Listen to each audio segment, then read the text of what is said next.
स्मिता कथा संसार पर मैं स्मिता शंकर स्वागत करती हूँ आप सभी का। हिंदी साहित्य के महान रचनाकार, कहानी सम्राट मुंशी प्रेमचंद की कालजयी कहानी कफन को प्रस्तुत करी हूँ। यह कहानी समाज की कठोर सच्चाइयों, मानव प्रवृत्तियों और गरीबी के त्रासद यथार्थ को उजागर करती है। आशा है कि यह कहानी आपको सोचने पर मजबूर करेगी, कि हिंदी साहित्य की गहराई को महसूस कराने में सहायक होगी।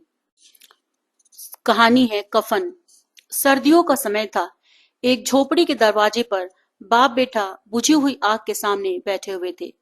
झोपड़ी के अंदर बेटे की पत्नी बुधिया प्रसव के दर्द से गुजरने की वजह से कराह रही थी। कभी हल्की तो कभी जोर से उसके मुख से चीखें निकलती थी। उसके कराहने की आवाज और चीखें सुनकर दोनों बाप बेटे का दिल सहम जाता था। बुधिया के ससुर घीसू ने आधी रात तक चीखें सुनी और फिर थक हार कर कहा कि ये बचेगी नहीं। घीसू का बेटा और बुधिया के पति माधव ने चिढ़ते हुए जवाब दिया, मरना है तो जल्दी मरे। पिता ने कहा, अपनी पत्नी के लिए ऐसा कह रहा है जिसने वो अपना दिन रात इसी घर को दिया। तब दुखी आवाज में माधव बोला, मुझसे उसका इस तरह तड़पना और हाथ पांव मारना देखा नहीं जा रहा। दोनों ही बाप बेटे काम से जी चुराते थे। बाप एक दिन काम करता तो 2 दिन तक घर में आराम। उसका बेटा माधव तो और भी ज्यादा कामचोर था। 1 घंटे काम करता था और फिर 2 घंटे हुक्का पीता रहता। इनकी ऐसी हरकत की वजह से कोई इन्हें काम नहीं देता था। ऐसा नहीं था कि गांव में काम की कोई कमी थी, लेकिन घर में जब तक खाने के लिए लाले न पड़ जाए तब तक ये काम के लिए घर से निकलते नहीं थे। पूरी झोपड़ी में 4 बर्तन और कुछ फटे हुए कपड़ों के अलावा कुछ भी नहीं था। दौलत के नाम पर यही था इनका। दोनों के सिर पर खूब कर्ज था, लेकिन संतोष इतना था कि इन्हें बस एक टाइम थोड़ा खाना मिल जाए, इसके अलावा कुछ नहीं चाहिए। दुनिया भर के ताने भी सुनते थे, लेकिन इन्हें कोई फर्क नहीं पड़ता था। इनमें इतना संतोष था कि इनके सामने साधु संतोष भी कम पड़ जाता था। यह बहुत जरूरत पड़ती तो बाप पेड़ से कुछ लकड़ियां तोड़ता और उसका बेटा उन्हें बेचकर कुछ पैसे ले आता था। ये पैसा जब तक इनके पास होता तब तक दोनों में से एक भी काम करने के लिए नहीं जाते थे। अगर कभी घर में खाने को कुछ न होता तो आसपास के खेतों से कभी आलू ले आते, कभी गन्ना। आखिर गांव भी था इन किसानों का ही। किसी न किसी खेत में मौसम के अनुसार कुछ न कुछ मिल ही जाता था। इसी तरह से घिसू ने अपनी जिंदगी के 60 साल काट दिए थे। आज भी बाहर आग के पास बैठकर किसी के खेत से लाए आलू को भूनकर दोनों बाप बेटे खा रहे थे और बुधिया अंदर दर्द से तड़प रही थी। माधव की बुधिया से कुछ साल पहले ही शादी हुई थी। उसने घर को अच्छे से संभाल लिया था, लेकिन माधव और घिसू और भी कामचोर हो गए थे। अभी दोनों के मन में था कि बुधिया जल्दी से जल्दी दुनिया से चली जाए और वो आराम कर सके। आग में भुना हुआ आलू छीलते हुए घिसू ने अपने बेटे से कहा कि अपनी पत्नी को अंदर देख कर आओ, कुछ हो गया तो पैसे भी नहीं है कोई काम करवाने के लिए। घिसू के बेटे ने अंदर जाने से इनकार कर दिया। उसे डर था कि कहीं उसका पिता सारे आलू न खा जाए।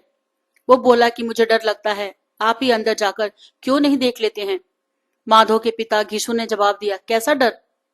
मैं बैठा तो हूं यहाँ। तुझे पता है जब तेरी माँ बीमार हुई थी, मैं उसके पास 3 दिन तक बैठा था। अगर मैं अंदर जाता हूँ तो उसे शर्म आएगी, ससुर हूं उसका, वो कैसे मेरे सामने अपने हाथ पांव पटक पाएगी। जवाब में माधव ने कहा, बच्चा हो गया तो क्या करेंगे, हमारे घर तो कुछ सामान भी नहीं है। माधव बोला, बच्चा आए तो सही एक बार, घर में भी सारा जरूरी सामान आ जाएगा, भगवान सब संभाल लेंगे। कल के दिन यही आस पड़ोस के लोग बच्चा होने पर बिन मांगे घर में ही चीजें देकर जाएंगे।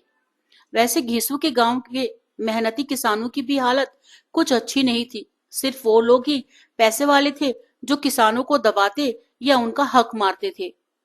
घीसू के साथ यही चीज सबसे अच्छी थी कि उनका कोई पैसा नहीं मार सकता था। वो ना तो दिन रात मेहनत करके पैसा कमाता था और न ही अपनी फायदा किसी के उठाने देता था। कोई काम देने आए भी जाए कभी तो 3-4 गुना ज्यादा मजदूरी की रकम बता देता था। घीसू की इस बात की तसल्ली थी कि वो दूसरों की तरह दिन रात मेहनत करके भी फटेहाल नहीं था। वो तो मेहनत करता ही नहीं था और अपनी जिंदगी को मजे से जीता था। उसके साथ के लोग मुखिया या गांव का दूसरा ओहदा हासिल कर चुके थे, लेकिन वो गरीब का गरीब ही था। इस बात के लिए गांव के लोग उसे कोसते थे। पर मजाल है कि घिसू को कुछ देर के लिए बुरा लगे। घिसू और माधव को भूख इतनी लगी थी कि वो गर्म गर्म आलू खाकर अपनी जीभ जला रहे थे। आंखों से आंसू निकल रहे थे, लेकिन पेट की आग बुझाने के लिए वो गर्म गर्म आलू को निगलकर उसकी आग को पेट तक पहुंचा देते थे। ज्यादा गर्म आलू खाने की वजह से दोनों की आंखों से पानी निकल रहा था, पर भूख तेज थी, इसीलिए दोनों में से कोई नहीं रुका नहीं। आलू खाते ही घिसू को 20 साल पहले निकली ठाकुर की बारात में मिली दावत याद आ गई।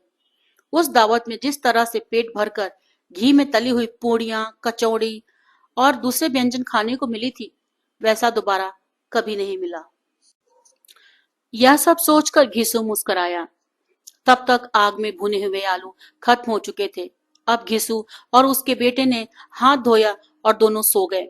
उधर बुधिया अभी भी दर्द से करा ही रही थी। रात भर अच्छे से सोने के बाद जैसे माधव की नींद खुली तो सबसे पहले अपनी पत्नी को देखने के लिए गया, लेकिन तब तक उसका शरीर ठंडा हो चुका था। उसके पेट में बच्चे के मरने की वजह से बुधिया की भी मौत हो गई थी।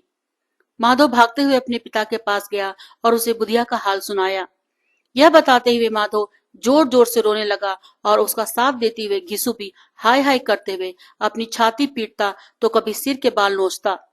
इतना शोर सुनकर आस पड़ोस के लोग दौड़ते हुए आ गए। सबने बुधिया की मौत पर शोक जताया और चले गए। अब माधव और घिसू रोने पर ज्यादा वक्त बर्बाद नहीं कर सकते थे, क्योंकि उन्हें कफन और लकड़ी का इंतजाम करना था। घर में तो इतने पैसे थे नहीं कि इन्हें खरीदा जा सके। पूरा घर टटोलने पर भी दोनों को एक पैसा नहीं मिला। थक हार कर दोनों रोते रोते गांव के जमींदार के पास पहुंच गए। जमींदार को दोनों कामचोरी की वजह से बिल्कुल पसंद नहीं थी, लेकिन वो दयावान था। उसने सोचा कि अभी गुस्सा दिखाने का समय नहीं है, इसीलिए जल्दी से जेब से 2 रुपए निकाल कर उन्हें दे दिए। अब जमींदार ने पैसे दिए हैं यह सुनकर गांव के बड़े बड़े लोग भी मदद करने से मना नहीं कर पाए। सबने घिसू को कुछ न कुछ दे दिया। घंटे भर में घिसू के पास 5 रुपए, अनाज, लकड़ी व अन्य जरूरी सामान जमा हो गया था। बस अब जरूरत थी तो कफन की। दोपहर का समय था।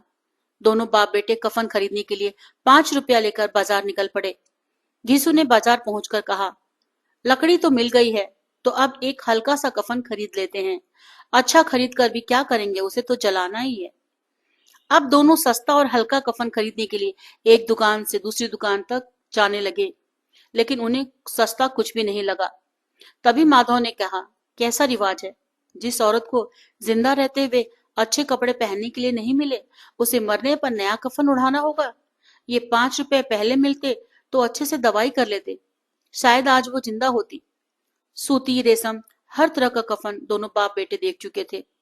दोपहर की से शाम हो चुकी थी, लेकिन दोनों को कुछ नहीं भाया नहीं। तभी उन्हें पास में ही एक मैखाना दिखा। दोनों वहां गए और पहले एक बोतल ली, उसके बाद खाने के लिए चटनी, मछली और तमाम चीजें मंगाई। दोनों ने आज खुलकर खाया, इतना खाया कि 2 रुपए खत्म हो गए। गीसू बोला, बहू को कफन उड़ाते तो क्या होता, जल ही जाता ना। कुछ भी बहू के पास तक तो नहीं पहुंचता, लेकिन आज इतना खा लिया है कि मन तृप्त हो गया। उसे हमारी दुआएं लगेंगी। बड़े लोगों के पास खूब पैसा हो तो वो नए कफन में फूकते हैं। बेटे ने पूछा, जब लोग सवाल करेंगे कि कफन कहाँ है तो क्या कहोगे उन्हें? घीसू ने हंसते हुए कहा, उन्हें कहेंगे पैसे कहीं गिर गए और खूब ढूंढने पर भी नहीं मिले। भले ही लोगों को विश्वास ना हो, लेकिन कफन वो खुद ही ले आएंगे या रुपए दे देंगे। अपने पिता की इस बात पर माधव भी जोर जोर से हंसने लगा और फिर बोला, बहुत अच्छी थी बुधिया, जाते जाते हमें खूब खिला गई। उसे स्वर्ग में ही जगह मिलेगी। अब बचे हुए पैसों से घीसू ने और पूड़ियां मंगवाई और साथ में अचार भी। मजे से दोनों पूड़ियां खा रहे थे। खाते खाते घीसू ने कहा कि हमारी आत्मा खुश हो रही है तो उसे तो पुण्य मिलेगा ही। माधव ने भी सिर हिलाते हुए हाँ कहा। कुछ देर सोचकर माधव बोला कि ऐसा भोजन कभी नहीं मिला था हमें। उसे स्वर्ग में जगह तो मिलेगी ही, आखिर उसी की वजह से तो हम सब खा पा रहे हैं। फिर माधव ने कहा कि क्या हम लोग भी एक दिन स्वर्ग जाएंगे? माधव के इस मासूम सवाल का घिसू ने कोई जवाब नहीं दिया और कहा कि चुपचाप से खाना खाओ। वो इस वक्त ऐसी बातें करके अपना आनंद कम नहीं करना चाह रहा था। फिर माधव ने पूछा, अगर बुधिया स्वर्ग में हमसे पूछेगी कि मेरे लिए कफन क्यों नहीं लाए, तो हम क्या जवाब देंगे? घिसू पूछने लगा। तुझे किसने कह दिया कि उसे कफन नहीं मिलेगा? बिल्कुल मिलेगा, और बहुत अच्छा मिलेगा। कौन देगा? सारा पैसा तो हम खा गए। नाराज होते हुए माधव ने कहा। जवाब में घिसू ने बोला, वही देंगे जिन्होंने इतना कुछ दिया है। बस इस बार पैसा हमारे हाथ नहीं लगेगा, लेकिन कफन जरूर आएगा। माधव जोर जोर से रोते हुए कहने लगा, स्वर्ग की रानी बनेगी मेरी पत्नी। उसने बहुत दुख झेला है यहाँ। पिता ने उसे चुप कराने की कोशिश की और कहा, रो मत, वो दुनिया के लिए दुख से दूर चली गई। अब दोनों खड़े होकर गाना गाने लगे, नाचने लगे। सब उन्हें देख रहे थे, लेकिन उन्हें किसी से कोई फर्क नहीं पड़ रहा था। नशे में चूर बाप बेटे नैना झमकावे गाते गाते उसी जगह पर गिर गए। कहानी से सीख, इंसान को कामचोरी नहीं करनी चाहिए, वरना जीवन को चलाना मुश्किल हो जाता है। साथ ही ज्यादा संतोषी होना भी जीवन में आगे बढ़ने की चाह को ही खत्म कर देता है। इस तरह से कफन कहानी यहीं पर समाप्त होती है और मुंशी प्रेमचंद की फिर नई कहानियों के साथ हाजिर हो जाऊंगी। तब तक के लिए नमस्कार।